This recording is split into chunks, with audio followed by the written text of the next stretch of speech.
Good afternoon, everyone. I'm Janet Nunez. I'm the program director at Parents Helping Parents in San Jose, California. We're the PTI, FEC, and FRC for about 5 counties there. Exactly. Thank you. Hello, my name is Rethel Mercer, and I am the Dispute Resolution Coordinator for Wyoming. I'm here because I'm supposed to be rolling out an RFP to help with some parent advocacy. So I'm trying to get ideas. Okay. As I said, we got everything you need.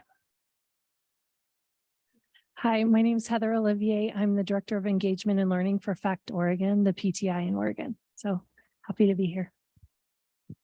Wonderful to have you.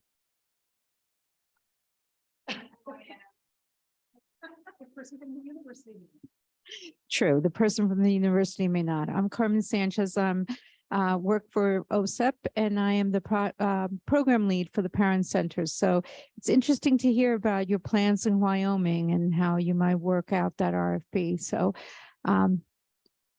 you will get a lot of ideas here, but the only thing I would suggest is you figure out how to compensate them adequately. Thank you.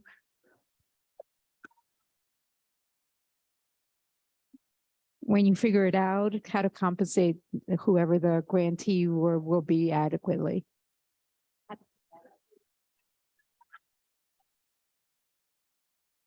Sorry.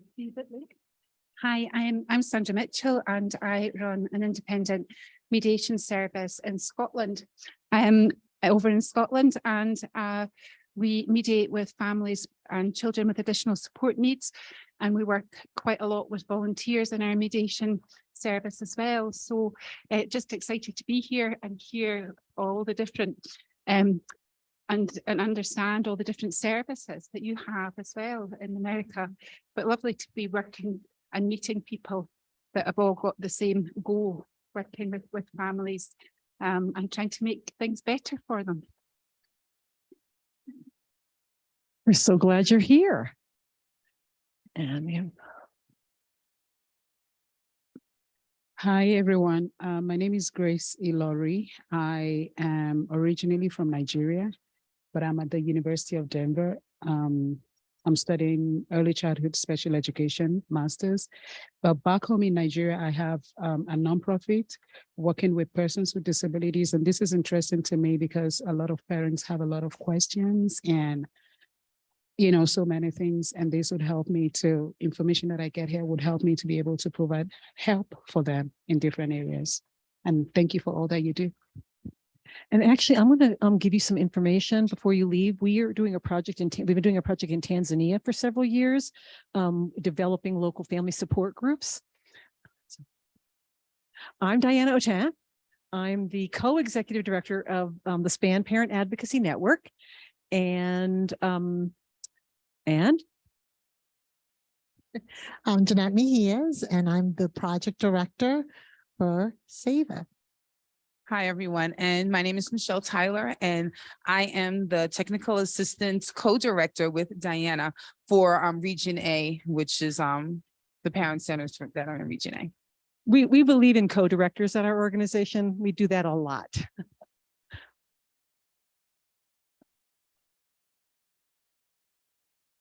So,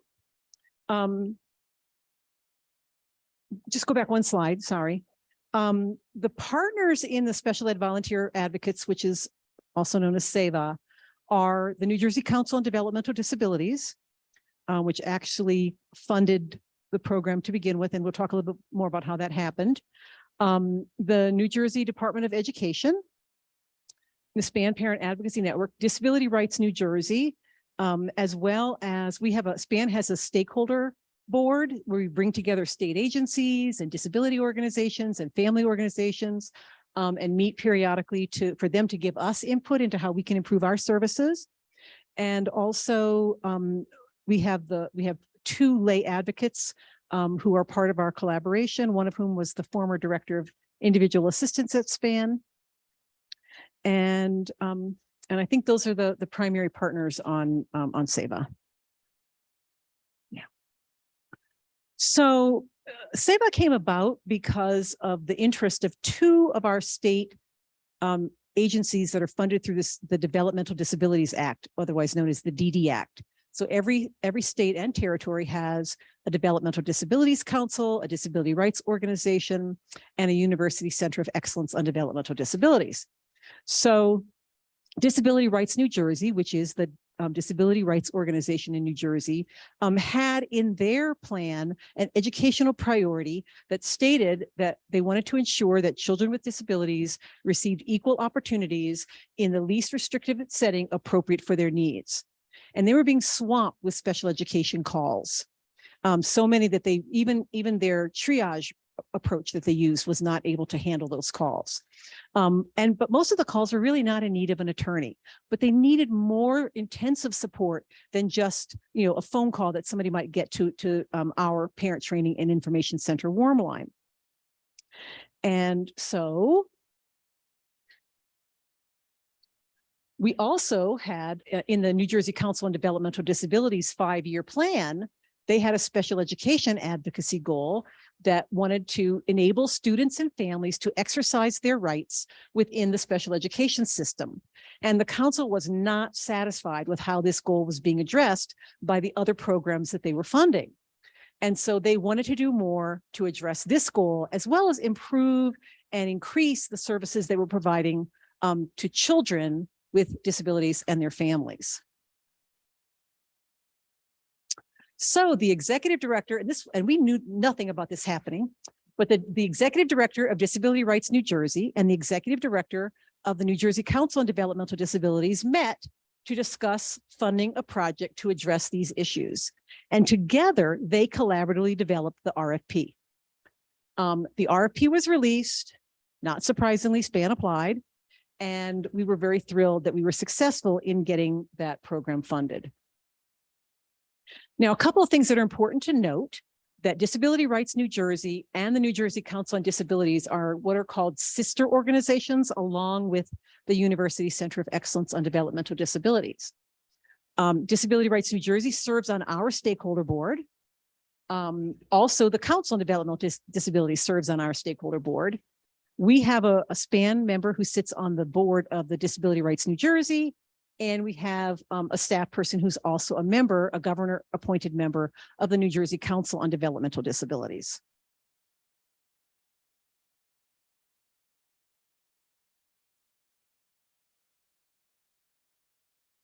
So the council funded the project for 4 years. Originally, they were only going to fund it for 3 years, but they extended the funding for a 4th year. And one of the things that's really important to note is that the New Jersey Department of Education is also a member of the Council on Developmental Disabilities. So the council was very happy with our work. That's one of the reasons they extended the funding. And so they asked us to come repeatedly to report on how we were achieving the goals of the project. What were the outcomes of the project as it was going on? And so when the council stopped its funding after 4 years, because that's really, they usually fund a maximum of 3 years, but they funded us for 4 years. The New Jersey Department of Education, which had been hearing about all of these activities, both through their membership on the council and also through their membership on our stakeholder board, decided that they would supplement our existing state grant, which is called the START project, with additional funds to take over funding SAVA. And they've been funding SAVA for the last 2 years. So we now have been doing this project for about 6 years. Because the Department of Education was funding it, we expanded the focus. So initially the council was most interested in helping families around inclusion and transition to adult life. And we still do a lot around inclusion and transition to adult life. But the Department of Education wanted us to be able to serve the entire population, all the types of issues that families and children were experiencing. In addition, they added 2 components. They were very concerned about the high number of due process cases in the state. And so they wanted somebody other than them, somebody that was a trusted resource and a trusted voice to talk with families about the benefits of mediation. And you may not be aware of this, but in IDEA, the Individuals with Disabilities Education Act, there is a component that says, a part of that law that says that parent centers can talk with families about the benefits of mediation, should they be funded by the Department of Education to do that. And so the department wanted us to do that. And in addition, those of you who were here at lunch heard about how much I loved the creating agreement training that was developed by the IDEA partnership with Cadre and SPAN and other organizations, national service provider organizations, et cetera, which is really a training about how to get to those underlying interests, to get past the positions and get to underlying interests. And once you get to those underlying interests, create agreement moving up. And so they asked us also to include in the project doing creating agreement trainings in districts that had high levels of conflict, to try to reduce that conflict by being able to help families and districts resolve disputes at an earlier level.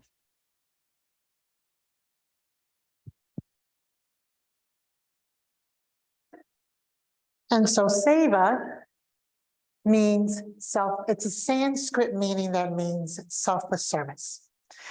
And I can tell you that this encompasses the project because it's really servant leaders, parents who are dedicated, parent leaders who are dedicated to pay it forward. They're serving from the heart to the heart. And so why Seva? Our long-term purpose was to facilitate systemic change. And as Diana had mentioned, the focus in the beginning was inclusion and transition to adulthood services, because those were the gaps that we were facing in our state. And we want to assist children and youth with disabilities to become more independent and productive, contributing members of society. And of course, the project targeted a full range of children with disabilities in our state. And we knew that we had to focus on helping families. So one of the objectives was we wanted to develop the skills. We knew that we had to train parents to understand how to communicate effectively with child study team members so that they can avoid conflict, because what we were finding is that there is a barrier in communication. Also increasing their knowledge. And in that regard is helping them understand special education, their rights, and evidence-based models, things that supported what they were advocating for, especially in the area of inclusion and transition to adulthood life.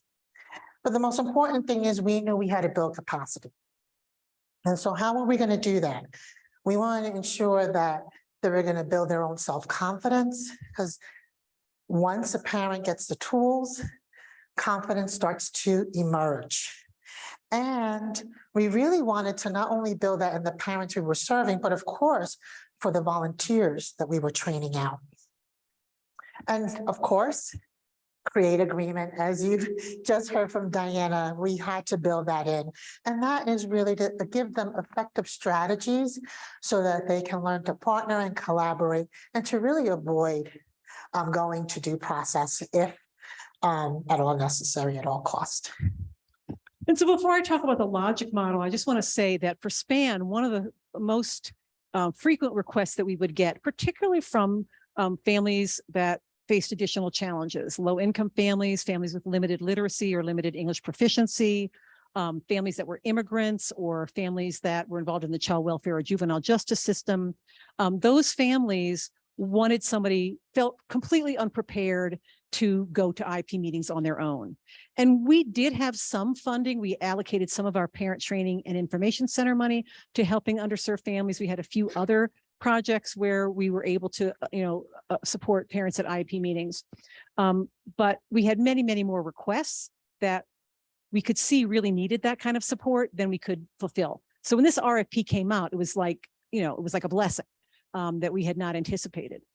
The other thing is that we're a capacity building organization. So we're not just about, we're going to help you get what you want and then we're going to go away. And the next time you need help, you're going to come back to us because we didn't help you learn how to help yourself. We just helped you get what you want. And so the whole underlying thrust of the program is certainly to build the capacity of the parent volunteers the SEVA volunteers to be able to support families, but also to build the capacity of those underserved families themselves so that they would be able to then the next time around be able to advocate effectively for themselves. And we were very, very excited last year when we had our first trained SEVA who had been a parent who was helped by a SEVA. So that to us is really the gold standard, that parents that get help by SEVA become confident enough to advocate for themselves and then say, I want to give back and I want to help other families. So, and also we want y'all to ask questions and we will come running to you with the mic because this is being live streamed. So here's our logic model. And you can see the goal was to train parents and children of youth with disabilities. And we wanted also to make sure that we were recruiting SEVAs who reflected that kind of diversity of underserved families, to become leaders by helping other families secure more inclusive services and more effective transition services, and to promote systems change for children and youth with disabilities and their families through creating agreement among families, educational professionals, and other system stakeholders. So some of the inputs were, initially it was Council on Developmental Disabilities funds, then it became New Jersey Department of Education funds, our program leadership and staff, community partners, including our stakeholder board and also families of children and youth with disabilities, and then our existing SPAN infrastructure, including our experience with training volunteer advocates. So one of the things that SPAN has had for a long time, in fact, SPAN had this program before I even came to SPAN almost 28 years ago, and that was our SPAN resource parent training. And that's a comprehensive multi-session training for parents, all the nuts and bolts of special education and transition to adult life. And then those SRPs, we call them, SPAN resource parents, have a certain number of hours they have to give back to us as a result of their free participation in this very intensive, resource intensive program. And so, and they can do that in a lot of ways. And one of the ways they could do it was support other parents. But we didn't really have a strong enough infrastructure to be able to support them on an ongoing basis after they were trained, and to be able to really not only help other families, but again, build the capacity of other families. So we developed and piloted our training curriculum, and every year we review and update that training curriculum based on our experience. We also develop and identify relevant resources, handouts, and activities. We actually have resources that would blow your mind. I mean, they're so wonderful. They really give the SEVAs what they need to be able to support families. Recruit and train parent volunteers. Develop and disseminate program matching plan, program marketing plan in multiple languages in the targeted community. So these are underserved communities that we were focused on across the whole state, but primarily families that had the least access to the services that they needed. Also develop and implement protocols to assign trained volunteers to families and to support them in their work with families. And Jeanette's going to talk about more of those a little bit later. And then provide support and technical support to those volunteers so that they felt that they were supported enough to be able to fulfill their mission and their assigned responsibilities. So the outputs were the training curriculum. We have it in English and Spanish. Don't have it in Nigeria. I'm sorry. What is the language of Nigeria? It's English. All right. Well, there you go. That's good. We have the results of our training pilot test. So the whole first year was really a pilot year. We developed resources, we developed training, we developed materials. We looked at what was missing from our SPAN resource parent training. What was it that the volunteers would need above and beyond? Because you have to go through the SPAN resource parent training in order to become a SEVA, because you have to have those 6 sessions of base knowledge in order to then get these extra sessions. And then our marketing materials in multiple languages. Another output obviously was training diverse parent volunteers in Spanish and English, and also other non-English languages as needed. And then matching those trained advocates with families of children with disabilities who needed services. The short-term outcomes were for trained parent advocates, their satisfaction with the training experience, increased knowledge, skills, and confidence related to these key components of the program. effective communication strategies, special education rights and processes, research on inclusive education and effective transition to adult life services. And since we've expanded it more broadly, we've had to add a lot of additional resources on other topics like positive behavior support, and conflict resolution, creating agreement related to IEPs and special education services. Our medium-term outcomes for the trained parent advocates were that they would be able to apply what they learned to help parents of children with disabilities to advocate on behalf of their child. And also, we wanted to improve their leadership skills. We wanted them to take all this information and then be able to sit on advisory groups, participate in focus groups that were talking about how systems could be improved, be part of their special ed parent advisory groups. Our special ed code requires every district to have a special education advisory group. And we have the contract with our state to help develop and support those groups, and that the funding was added to that project. And then for parents of children with disabilities, we wanted them to be satisfied with the SEVA advocacy services that they received. We wanted them to tell us that they were useful, that they were helpful, and that they were high quality. And then we had some long-term outcomes.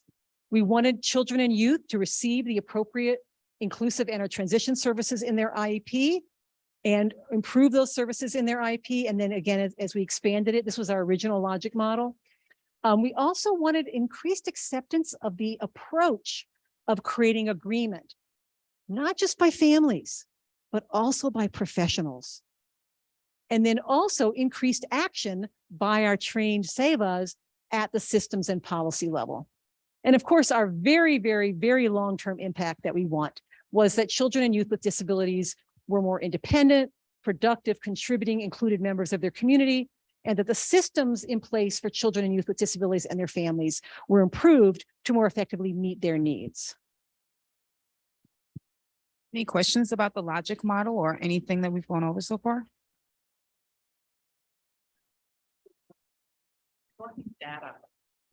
Yeah, my question is about collecting data on long-term outcomes and how you did that on this project. And we actually will talk about, we have a whole section on evaluation, and we collect both quantitative and qualitative data. And we think both of that is critical.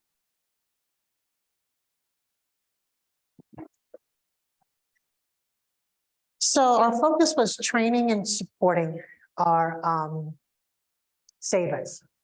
The first was we wanted to recruit and train at least 200 volunteers. You will, if anything you'll know about New Jersey, we're very ambitious.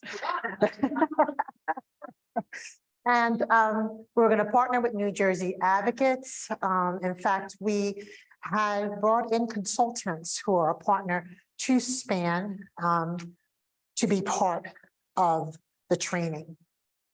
And then provide regional trainings in English and in Spanish. Yes, question.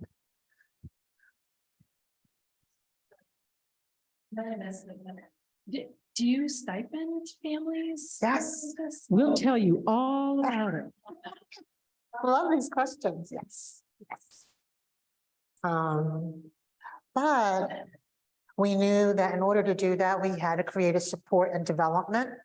So we did create a resource collection where SEVAs had access to all of the resources and materials to help them navigate and work with their families and provide those resources.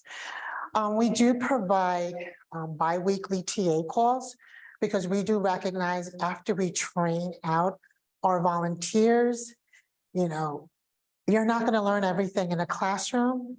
It is ongoing learning. As you know, with advocacy, there's always waves of change. And so we do have them participate, and it is a requirement. So you can't just say, I want to volunteer. You have to really, we focus on the professional development piece. You have to be in the know. You have to know what's trending. You have to know what's occurring. And so they participate in bi-monthly calls. It's the second and third Friday of the month. It's only an hour. Bi-weekly. Bi-weekly, yes. Thank you, Anna. And We started off monthly, but they told us they needed more. they needed more, yes. And it's an hour. We figure, volunteer, definitely an hour is just enough.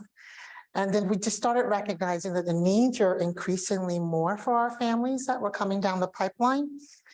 So we built in a support call solely for those SAVA volunteers who are working with a family and perhaps there's some complexities and they really don't know how to navigate that. We'll offer them support.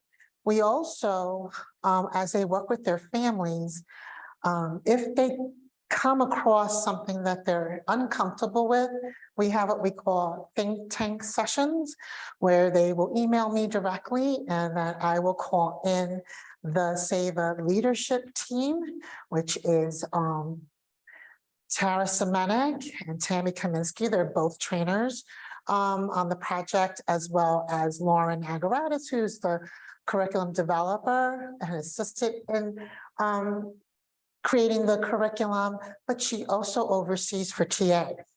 And so we get together and have a huddle and we have a discussion with them. And that really is extremely important. And again, we do have the Google Classroom, which it's ongoing and it's a way that we communicate with them. So now that these SAVAs are matched with families, now I'm going to walk you through what that looks like. So the first thing is that we teach SAVAs to get really good at asking a lot of questions. We also are very intentional in matching our SAVAs based on what their comfort level is. We have a lot of SAVAs who are very comfortable in early childhood, a child that's transitioning from EI services to preschool, transition to adulthood life.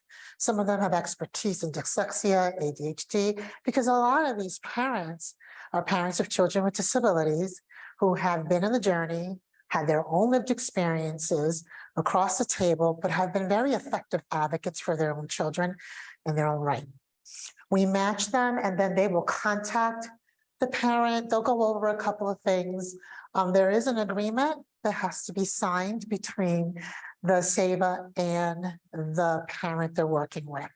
We want parents to understand we are not representing you. We are not advocates.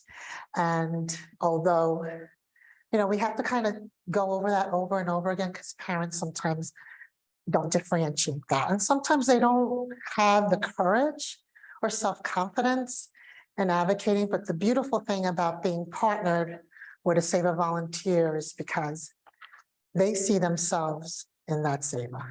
That SAVA also got tools and resources in the way that parent did, and they landed where they are in this moment. Once they do that, they do a session where they prep and they understand that families have multiple needs, but they help them prioritize one need and then to focus on that. To develop a plan to prepare them talking points. What are your non-negotiables? How are you going to present yourself? What is your relationship currently with your school district? These are things we need to know so that we can really arm them with really great tools. And even if there's fractured relationships, we don't want families to stay there. We want them to understand there's always opportunities to repair those relationships. We attend the IEP meeting to support them, but the SAVA volunteer reads a disclaimer so that the child study team understands they're not an attorney, they're not an education advocate, and they most certainly are not representing, but they're there as a thought leader, as someone to support the family and to provide solutions. After the IEP meeting, the SAVA and the parent will debrief, have a conversation. How did you think the IEP meeting went? Talking about the outcomes and then next steps. Then we close and evaluate, meaning we see where their needs are, we give them relevant resources. Then if a new need should arise, they can always contact our SPAN warm line if they have any questions in the future. Our goal really is to build their capacity, empower them, but we don't want to have them thinking they can contact the SAVA in the future. We want them to always land back to the parent center.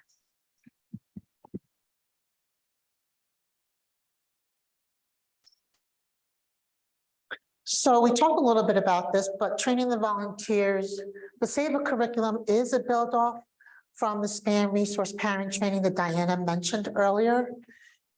And we just built off from there. One of the things that we recognized when we got the funding and the focus was the inclusion and transition to adulthood life was lacking in our state. We wanted to hone in specifically on that population.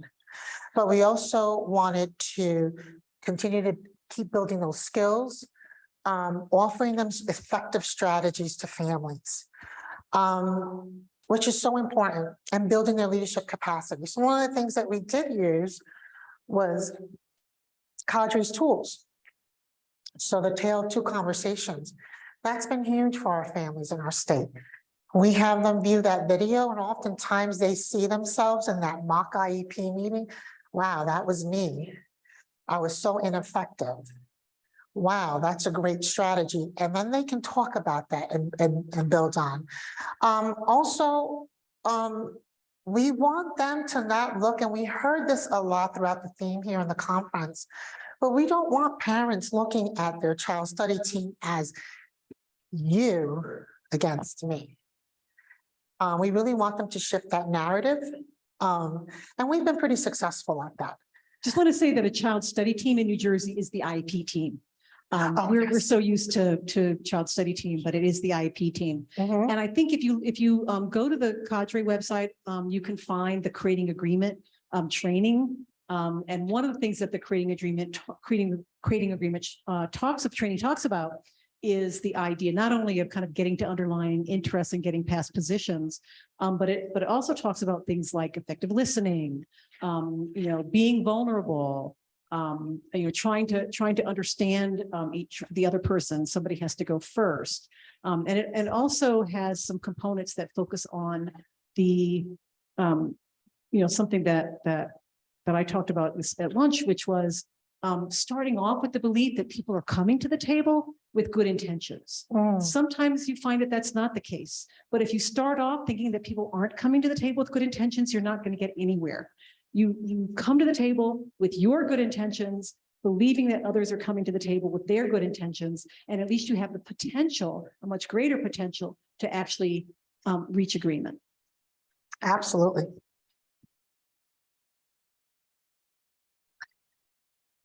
So training our diverse SAVA volunteers. In our first year, it was a pilot. So the first folks that we trained out, of course, was internally in our organization. We get a lot of calls for families requesting that someone attends their IEP meeting. Unfortunately, our parent center is not at capacity. We will not be able to answer the calls. But SAVA was a light to these families because our project was able to feel that support. But I guess I want to get curious with the audience, and I want to know, for us, leadership looks different for a lot of us, but I would like to know, what do you look for in a leader or a parent leader that you work with?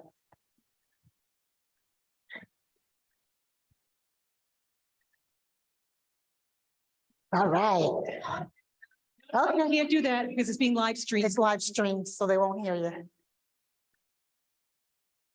I look for someone who's passionate, willing to learn with an open mind, Ooh, and someone who can advocate for the good of the group, not just their child. I love that. Beautiful. What other qualities? So I look for a transformational leader, especially in the realm of special education, where they're able to see there's an issue, there's a systemic thing we need to work on, or an individual group, and how do we move forward with it? I love that. Transformational Excellent. leaders. I see someone, right? He's, a lot. I'm sorry. just say transformational leader. Transformational leader. Transformational. Mhm. I would say a quality that I have been able to support in my parents I've worked with is once they're able to help another parent. I've got a couple that have learned through our work together, once they can, you can't pour from an empty cup. So when my parent says to me, I feel like I can help someone else now, that's when I know I'm not coming to your annual next year.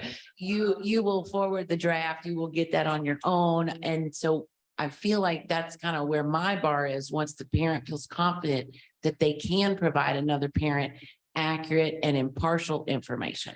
I love that. Instead of misinformation. I love that. Instead of misinformation. Thank you. Yes. Anybody else? Have anything that you want to state? Yes, please. Someone who's a really good listener Oh. and is thoughtful before jumping in. Mhm. I like that. Thank you. Very good. Anybody else? Yeah, and also I like you to think about, as you work with families and perhaps thinking about this model could be something in your state. Think about how you make space for these parent leaders. How can you make space for them? Even if you don't have a SAVA model in this moment, how are you making space for these parent leaders that you're identifying that can really lead some charges in your organization or in your center? And what does that look like? So I want you to really think about that. We're always thinking about that. Always thinking about who's next. I mean, I can tell you this, and I didn't disclose, but I will. You know, I'm very passionate about this model because I came from the model. I was a parent, lost, didn't know anything about my rights. And I met someone, another parent who was in the journey longer than me, say, hey, this is some of the things that helped me. She worked at SPAN. And once my child, you know, springboard and got services, it was an invitation. And that's one of the things that we pride ourselves in, is inviting parents and doing the investments. And I remember the invitation was, hey, you know, you really did really well with your son. I hear you're doing great things. And, you know, I know you're at home. How about coming along and working along with us at SPAN? And I was like, I can't do that. You mean like SPAN? Work with SPAN? Like people who are attorneys and nurses by trade and all? No. But one of the things that intrigued me was, we'll train you, we'll give you the tools. You're already in your community giving information out. Why not come along board? And that's really how we really entice our parent leaders. You're already involved. Continue to, you know, grow in your involvement, right? It's planting the seeds, right? The theme of this conference, planting the seeds. So that's really important.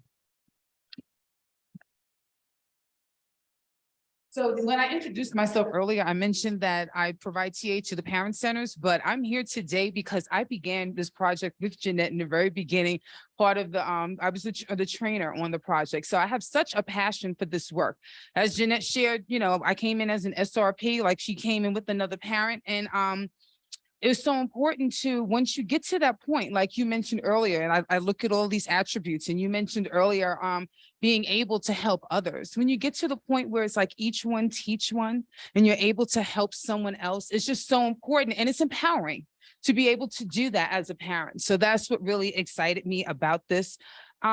When we worked with the SAVA volunteers, like Jeanette mentioned before, we help them prepare for their IEP meetings.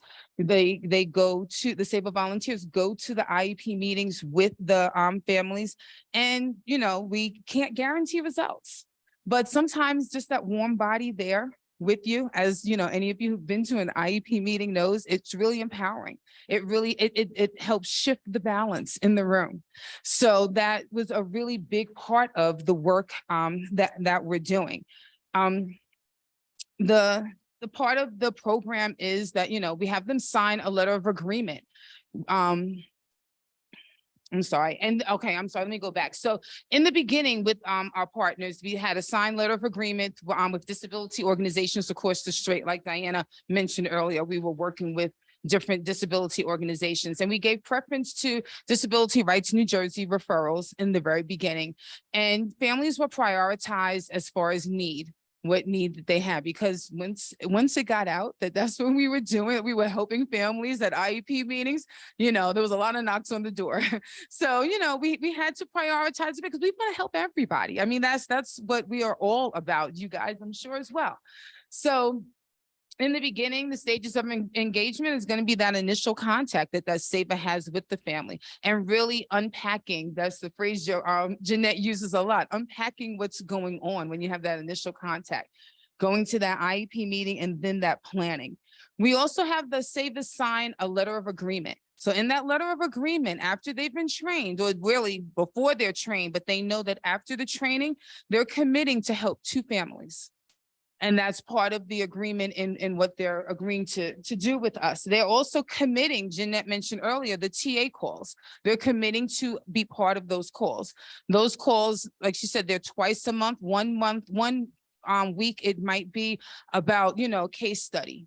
Another week is going to be different professional development. And I know you mentioned it earlier, but I'm going to say it again. The Tale of 2 Conversations is the best tool that I've ever seen. It's so much great conversation that you can have from going over that. Every time I look at it, I pull different things out of it to see, an IEP meeting go one way. And I've seen myself in the not good way when I first began. And it's really just a great conversation piece to see what can you do better. So but we have lots of different tools that we use, but that's another great one that we use.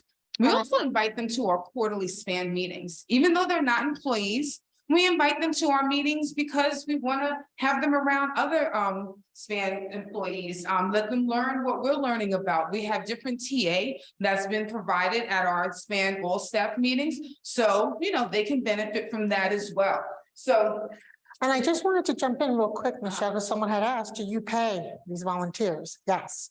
So Diana, I feel, is the queen of making sure that you build that in, because we don't believe in tokenism with our families. We just don't. Right.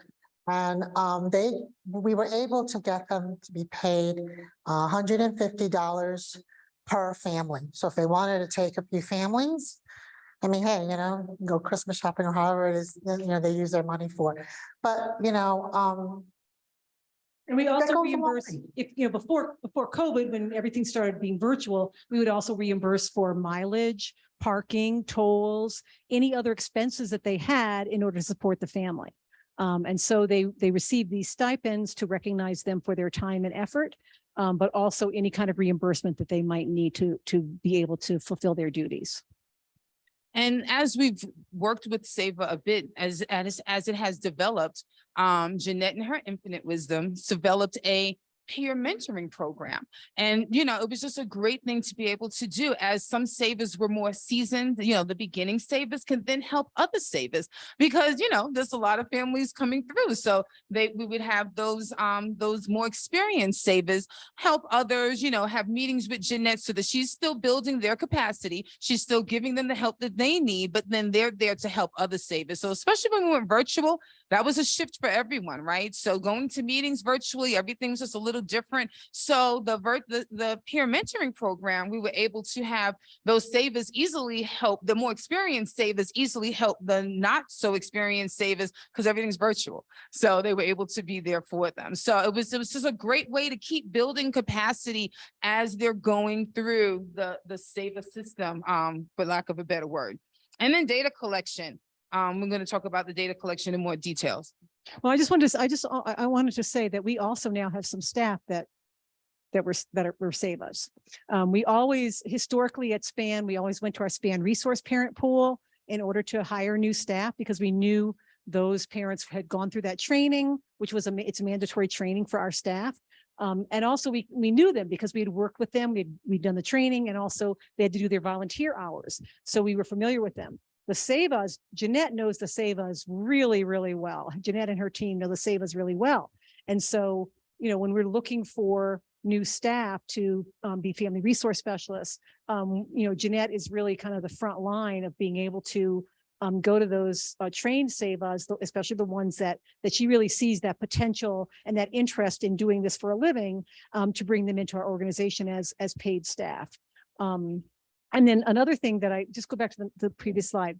So I just wanted Jeanette to talk a little bit about the tools that we developed and the protocols that we can have available that we're happy to share with you at each step of the process, because we have some really, really great tools, kind of starting with the information we get from potential volunteers, and then the information that we get from families, and then kind of the form that we have for that first meeting in preparation for the IEP, and then that form when it's over. And that's really important to highlight. So who's familiar with Smartsheet? Is that something that you're familiar with? Okay, excellent. So Carmen laughs like, what? I know. It's your friend. I'm telling you, it is a great platform. And it was the best platform that we could use for our volunteers, because we do have a system in-house, a contact management system, which will be transitioning to collect the data, but we can't allow our volunteers, because that's sensitive information, and we just really can't allow them to have that kind of access. But we wanted them to be able to access a forum where they can plug in the information as they were developing these plans. So the first is they get an alert that they have a match, and it gives them very specific instructions. I have the language. Again, we'll share everything with you, what we've done. And they click on a link, and the link automatically will open up a form, and they'll plug in. All they have to do is answer the questions on the form. So it kind of guides them when they have that conversation with the family. And it helps them think about, okay, when I'm developing this plan for the family, these are the key questions I need to ask. This is the law that supports, because I want to show the family. This is a law that supports that. Hey, here's evidence-based model about inclusion and best practices. Really, what they're looking to do is educate that family, because we don't want that family going in an IEP meeting charged. I want, because my child has autism. You have to give facts, data. What is their basis for asking for more, or change of placement, or whatever that looks like? That once they complete that form, it populates. Our curriculum developer gets the alert. She opens it up, she reviews it, and she sees, is there anything missing based on what the SAVA collected? If it's maybe perhaps because she has a clinical eye, so maybe she sees as a medical complex child, she may say, hey, fabulous, but you may want to mention individual health plan needs to be added. It's the only thing missing. So I'm going to decline it, but send it back and add that in. Then they send it back. Then it's cleared, which means now you can go call the parent based on what you shared with me, Michelle. You want the following, and this is the talking points and the plan and how we're going to prepare for you to guide that conversation at the IEP meeting.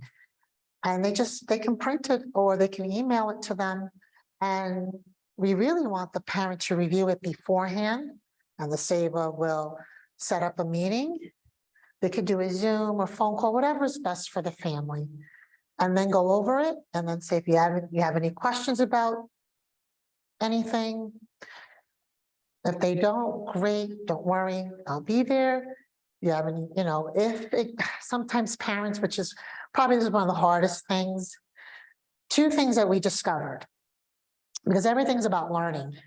Now, I don't want to say that everything's perfected in our model, because it's not. One of the things we learned is our SAVAs were feeling everything of the parent.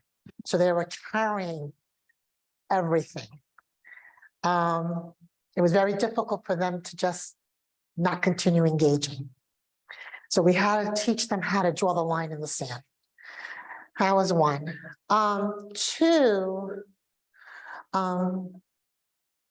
we had to teach SAVAs to discern not to go off the rails, because the parent now is focusing on 4 other things, or disclosing things, or talking about things in the IEP meeting they didn't convey to the saver. So it was little things like that we were finding, oh my God, the parent never disclosed this. I wrote this, we prepared beforehand. Now she threw this in.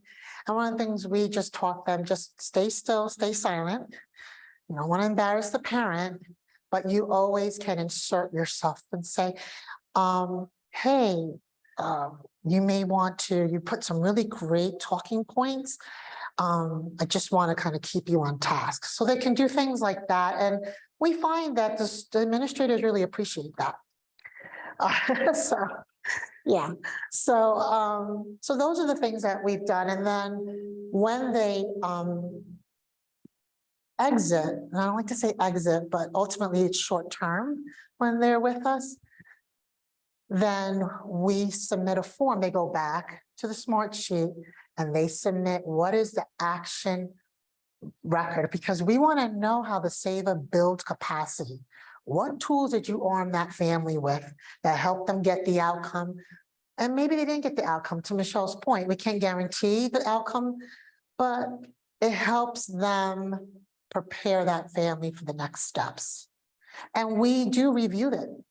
We may say this is not appropriate, and we don't want to shove a lot of resources to families because it's a very overwhelming process. We're very intentional. So we want to stick to that. And so that last meeting so it's 3 meetings. The first is preparing, developing that IP meeting agenda. The next is supporting the parent at the IP meeting. And we really want we don't want the SAVA to be talking. We want the parent to be talking. And then there's a follow-up meeting and an action planning form that's also in the Smart Sheet. And Smart Sheet is simply a project management tool. There are others that are available. We found Smart Sheet to be the thing that was easiest for our staff and for the SAVAs to use. But as Jeanette said, when you complete one aspect, it then kind of shoots you to the next stage of the process. So it's very seamless for the SAVA to be able to know exactly what's the next thing they have to do. But it also gives our team the information that they need to really monitor to make sure that the SAVA is kind of on track and that the whole process is on track. And that's one of the things. So, Lauren Agaratis, who's the person that's kind of looking at that, she can also see if something's not on track, and she'll reach out to the SAVA also. Sometimes she can do it just through Smart Sheet, but if there's a really big issue, then she can reach out directly to the SAVA and say, let's take a step back and let's, how did we get here? And what are we missing? And what kind of supports do you need? And, where did some of these things, that seem to be not working, where did that come from? And so there's a lot of support that's given to the SAVA volunteers. And that action planning tool is really something that the parent then gets.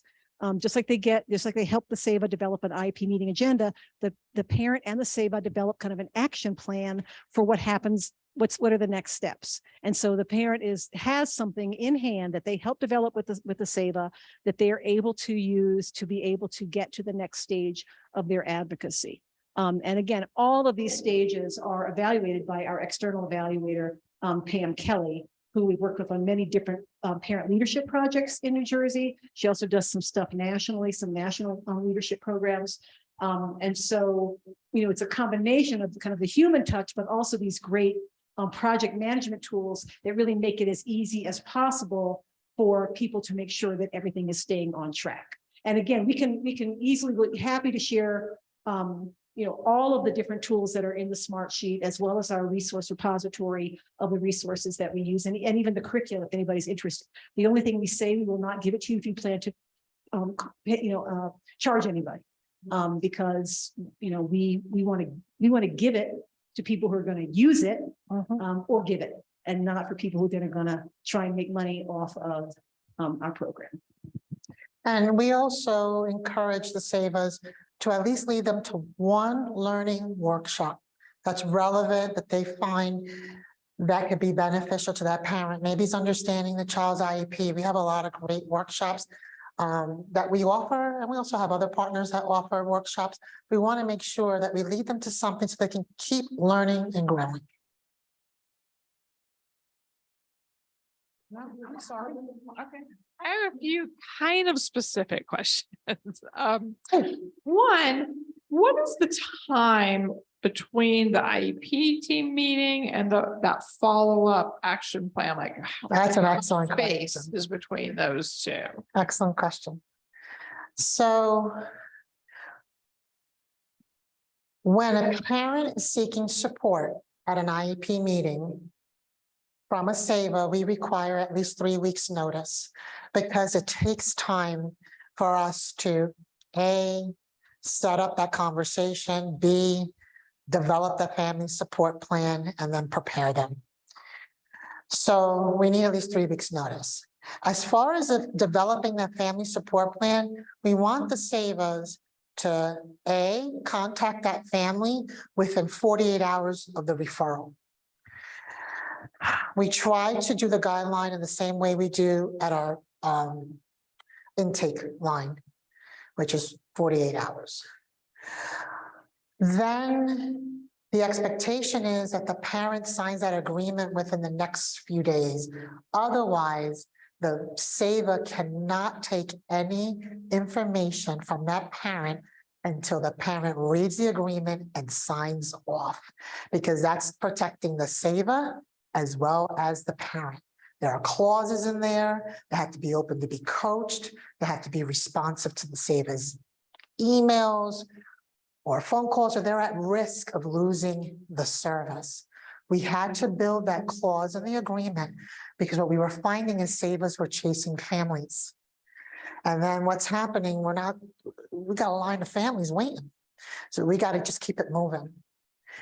And then the timeline for the action exit plan, the day of the meeting, we request that the SAVAs put their notes, again, in the smart sheet, there's a form. We want to know the outcome. We want to know who participated in the IEP meeting. We want to know, did it have to go to mediation? The why. One of the things that Diana was talking about. We want to know good, bad, or indifferent, because all we're trying to do is see how we can make things better. That action exit plan should really happen within like the week. Within the week. So if the IEP meeting was Monday, the SAVA should try to exit that family by the end of the week, and just say, hey,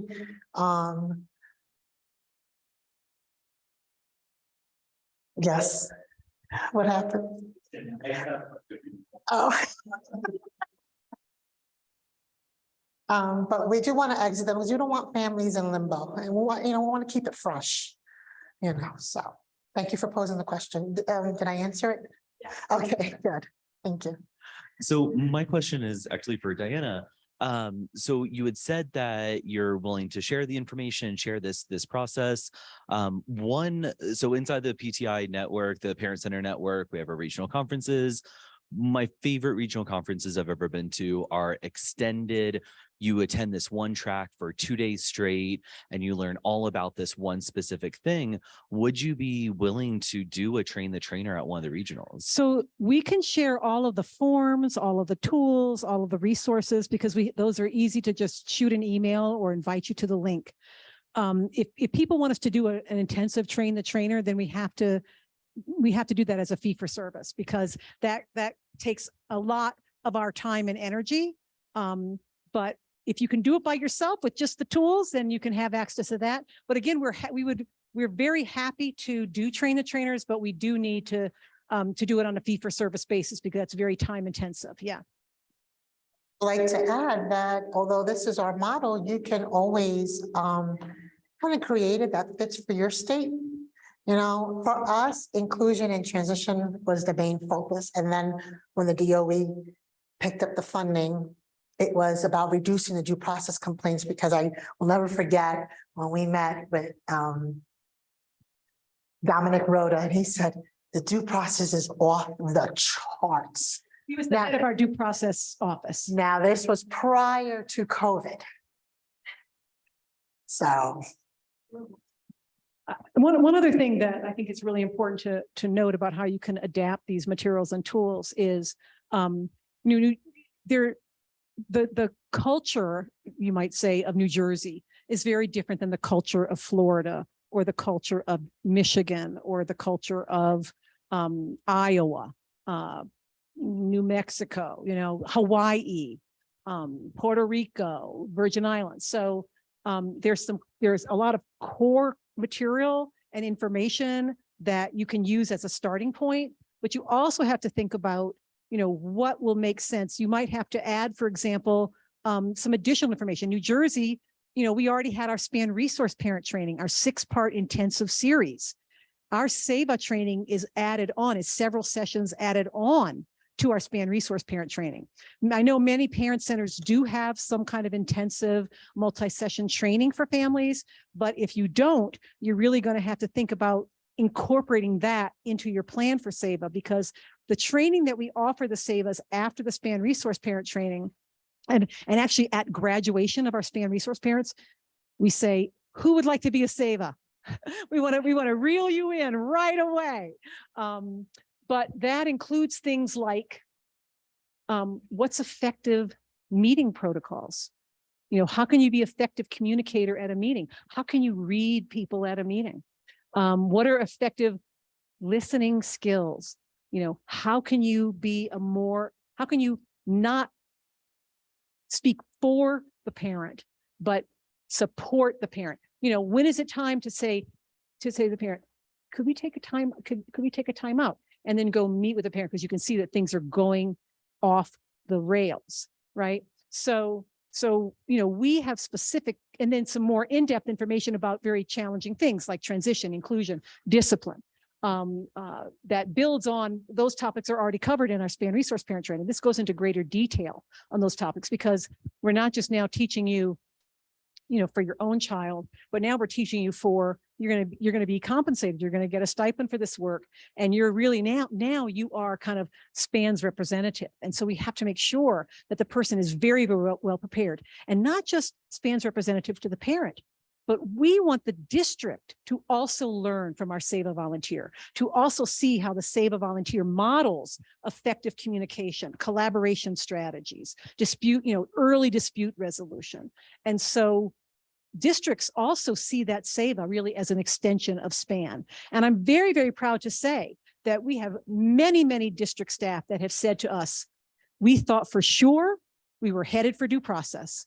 We thought there was no way we were not going to go to due process. And yet we actually were able to reach an agreement.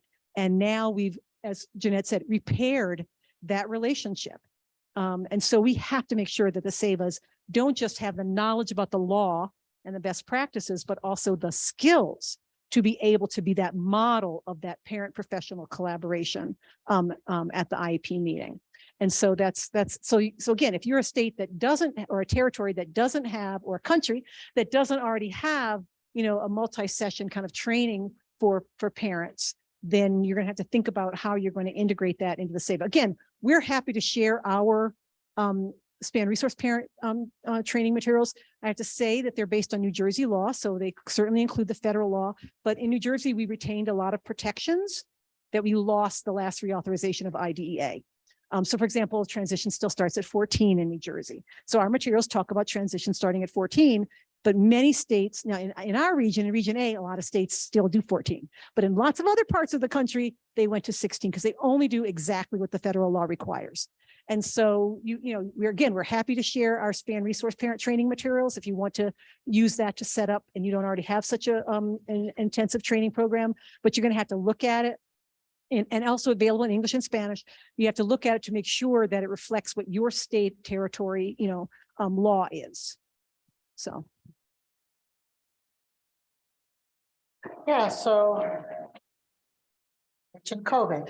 So that obviously. Question? Okay. Sorry. Yes, Carmen.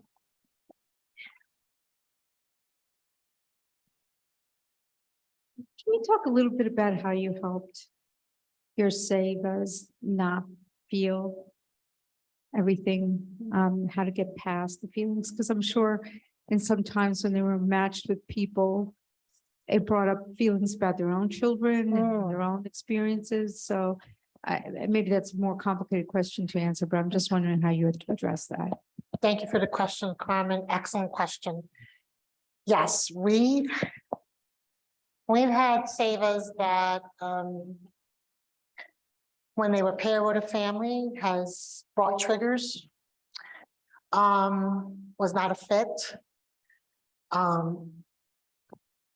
Because it just brought too much trauma to them. One of the things that we created was a safe space for our savers, and that anytime they feel uncomfortable or a parent makes them feel a certain way, it's not intentional, it happens. Just let us know, and I will insert myself in, and we'll just move them off the case. However, it gave us opportunities to start bringing them workshops to address trauma-informed training. And ironically, at the time, we had a SAVA volunteer who was a licensed social worker, and she had all these, I couldn't even believe she was volunteering for us. I was like, oh my goodness, I don't know how you find the time. But she was so passionate, and she's done that kind of work. But she framed it in a way in the presentation about how not to take that and to protect and guard themselves. So it was really offering them tools so that when they find themselves in that space, that they can easily have that tool to kind of navigate through that landscape that they're facing. And if I can just add, I think Yes, we please. created a great community with our savers when it comes to our calls twice a month. They're able to talk as a group. Sometimes you just need to get things out, as we all know. So to have that conversation and to have it kind of facilitated in a sense where it doesn't become, where the person's not getting more and more upset, but trying to uplift them with others in the room that either they took the SAVA course with or they didn't, but they've gotten to know them over time. So it definitely is a nice group community that we have created, that they support each other in those moments as well.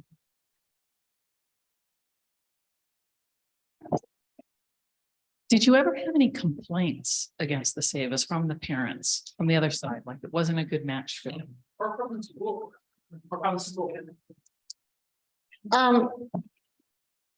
Yes, not a lot, but some of the complaints, the SAVA's talking over me.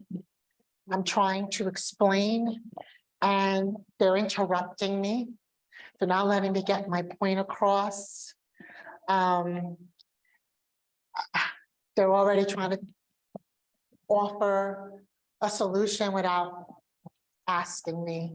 And I appreciate that because that informs me. I need to tighten up the training. Something's missing. I got to revisit something again. And I don't make an example of that, SAVA, but I just bring that to everyone so that we can all just be conscientious of what families are looking for. And that's why every year we revisit the training curriculum for the SAVAs. And also revisit what that ongoing support is going to be provided. So we learn from those complaints, but we've had hundreds and hundreds and hundreds of parents that have been supported by SAVA, and it's a handful. And honestly, even a smaller handful of districts that have raised a concern. And, it's clear that the districts are not complaining to the department because after the first year that the department funded the SAVA program, they funded the SAVA program again.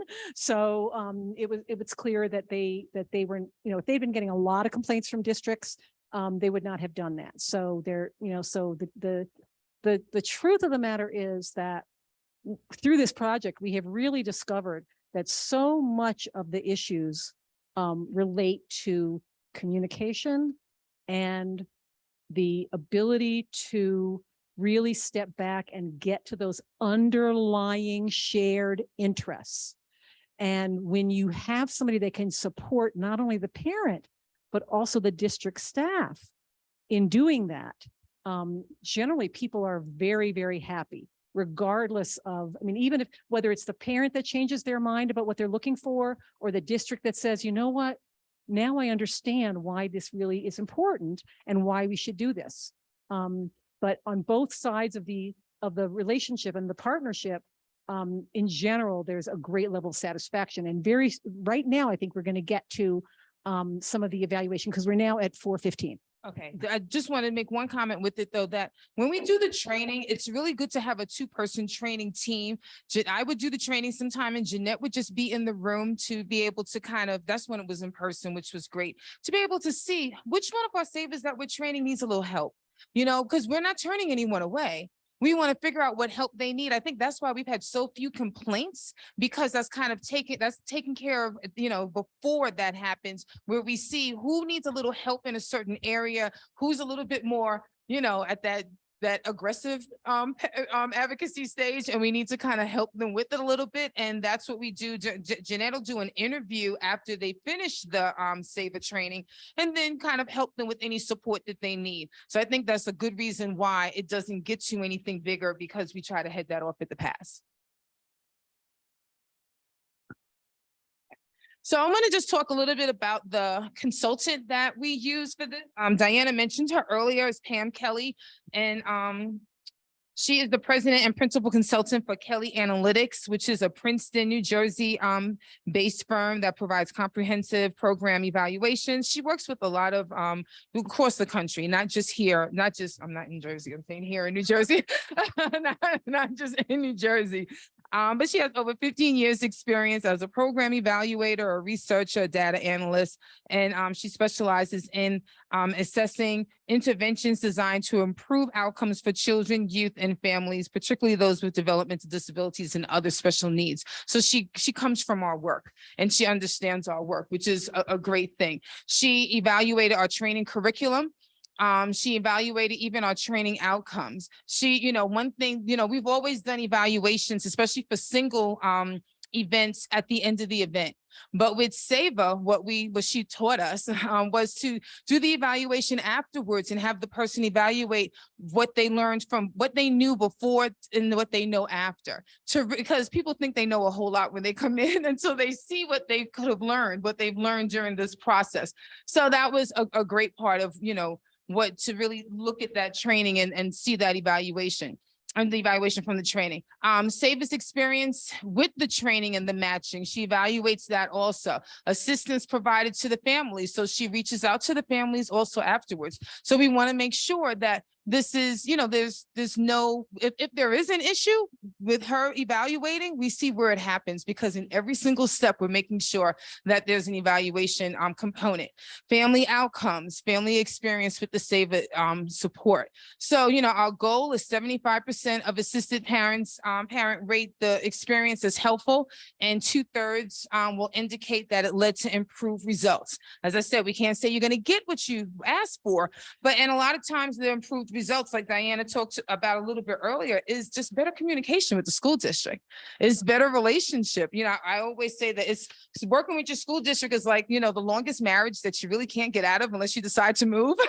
So we really need to make it work. You know what I mean? You really need to make sure it's going to be good. So I just want to share some of the statistics, that the data that we have here. The SAVA training curriculum was highly effective, with pre and post scores showing significant increase between 50% to 107% on average in all 8 of the program key competency areas. So that was, a great thing that we were able to, be able to do. Over 90% of the participants reported feeling somewhat prepared or very well prepared. So very well prepared was the highest mark. Somewhat well prepared. I'm sorry. Somewhat well prepared, yes, or very well prepared to provide assistance to families as a SAVA. And if they didn't, we appreciated the information and we worked with them. That was an important part of this. Participants rated their training experience highly as measured by 6 indicator statements with a score of 4.9 on a 5-point scale. The most valuable key takeaways from trainings reported by participants included learning how to manage IEP meetings, skills for listening and empowering parents, using data, useful resources, and appreciation for the passion and professionalism of the trainers. Participants also requested additional trainings focused on IEPs, helping families develop IEP goals, understanding relevant laws, and in New Jersey, and suggested improvements for the future, such as longer training sessions and more role play. And that's where we found, I think, the tale of two conversations. And it was a great tool for us to be able to use. Okay, so 100% of the respondents reported the Saver Volunteers assistance was either very helpful or helpful. That beats our program goal. We've more than exceeded all of our program goals, which has been great. 96% of parent caregivers respondents reported that Saver Volunteers understood their concerns either moderately well or very well. 96% of the respondents reported the resources provided by Saver Volunteers were either useful or very useful. 96%, and the number was 2/3 that was our goal, correct? So now, just to remind you, 96% of the respondents reported that Saver Volunteers prepared them to communicate their concerns to the school representatives during the IEP meeting, either moderately well or very well. And I mean, all of these are greatly important, but that's one that's going to just continue on, you know, as the parent is working, as the parent is having more IEP meetings. You just want that relationship to get better. 86% of parent caregiver respondents reported that having a Saver assistance improved the IEP meeting outcomes. Like I said, just sometimes having another person there is just so, it just helps everyone become more confident and relaxed. The parent, I should say.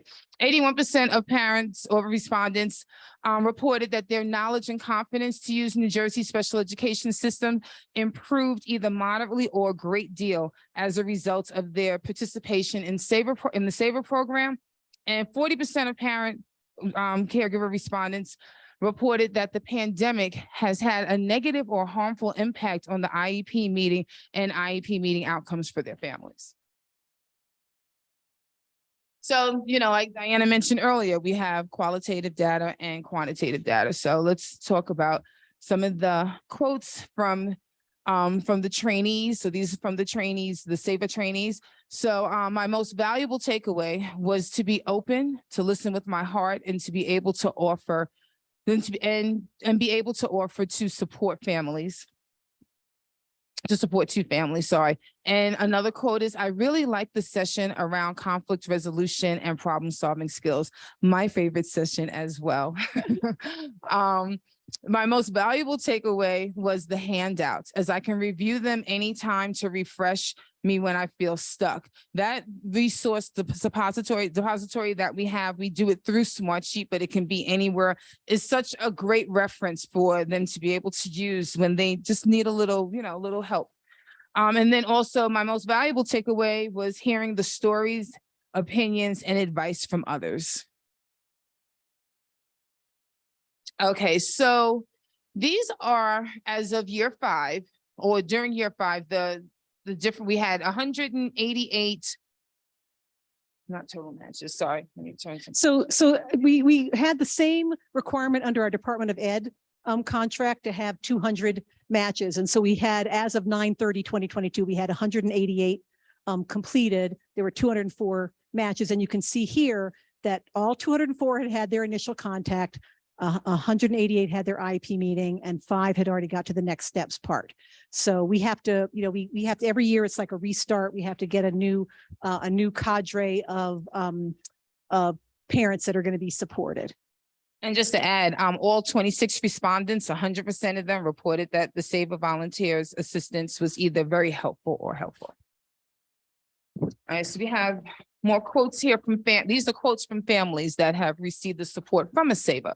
So your help really made a difference for my family. Thank you. The Saver I had was excellent. She helped me at a very critical time. I would definitely use your services again. And the last one here is, this type of program is very necessary. I'm going to repeat that. This type of program is very necessary. I hope it is duplicated other places as well. That wasn't her quote. That last part was me. Okay. Even though the team at my son's school are very helpful with him, the administration from the districts was extremely counterproductive. He has benefited from his time with general education classes tremendously.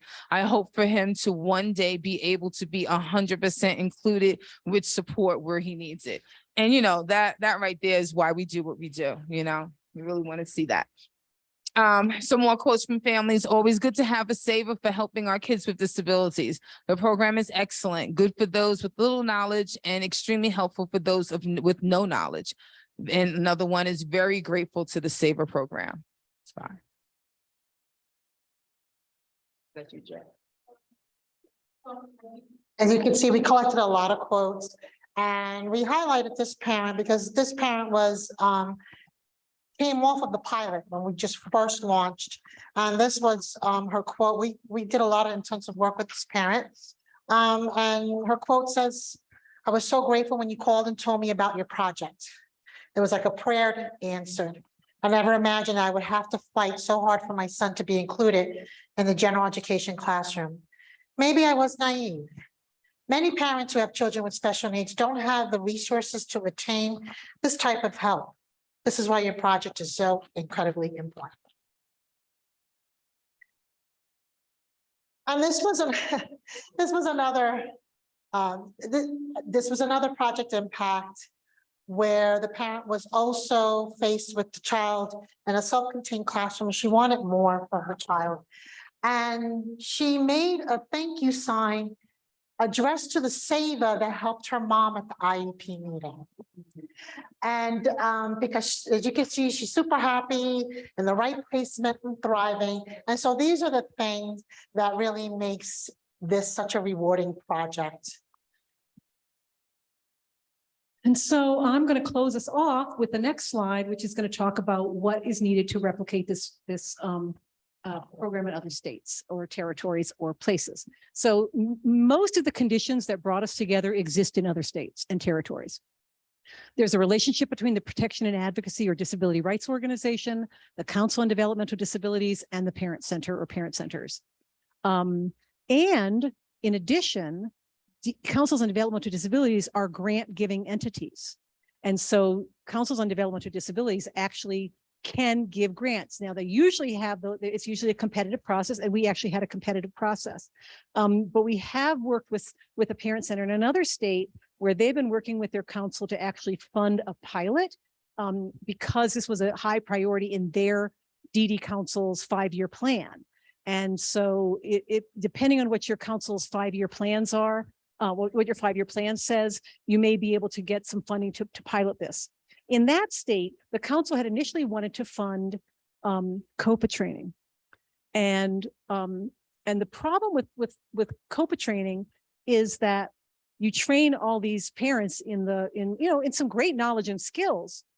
However, there's no support for the follow-up. This project would not be successful without the ability to support the SAVAs in supporting other parents. And that's particularly important because we recruit SAVAs who look like the parents who are least well served. And those SAVAs need more support than a white college educated upper middle class parent who could go to a COPA training and then do something on their own. And of course, the families that the SAVAs are serving are low income, families of color, families in underserved rural communities, families that don't speak English, immigrant families, families in the child welfare juvenile justice system. Those families also are not ones that are going to be able to go to a COPA training or be able to necessarily use the information. They're going to need that ongoing training that the SAVA is providing them to help build their skills. And so the relationships between that Protection and Advocacy, the council and the parent centers, every state, every territory has a P&A or disability rights, a DD council, and at least one parent center. And so we'd be happy to talk to you about how you might approach your council on developmental disabilities, how you might talk with your disability rights organization to get them to talk, because the disability rights organizations are on every council on developmental disabilities. And here it was the disability rights organization that went to the council and said, we need help. So it wasn't us advocating for this program, which would be seen as a conflict of interest. It was that legal advocacy organization saying most of these things don't require legal representation, but they require more than what most parent centers can do for most families who call. And so we've done presentations. We try to lay the groundwork for understanding the importance of this We did a presentation at the Disability Rights National Conference where all the disability rights organizations came. We did a presentation at the National Council on Developmental Disabilities Conference. We did a presentation at the National Parent Center Conference in 2019. Of course, that was virtual because it was in the middle of COVID. And again, we are happy to provide any of the resources, materials, whether it's our SPAN resource parent training or the SAVA materials and all the documents you can share with you, the smart sheet that we use and all the different forms that go with that.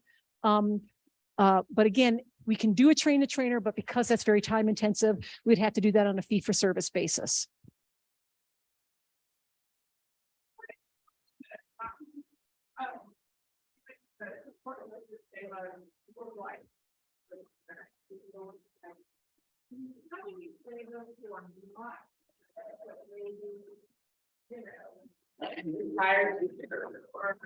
We do, yes.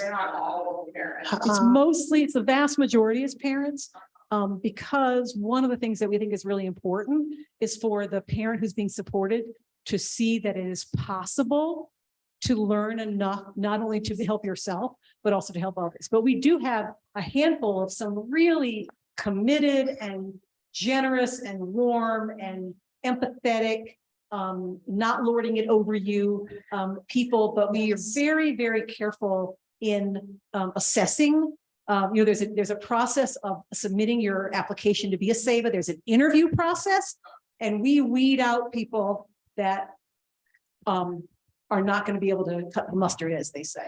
So, Or they have their own biases, things like that. but we do have some, but again, we really are looking for people that are going to be able to let the parent that's being supported know that it is possible. So if it's an attorney or a social worker or whatever, that person really has to be able to embody the traits of what we're looking for in a SAVA in order to make that happen. But look, there are some professionals that kind of passed Jeanette's rigorous interview and made it through. So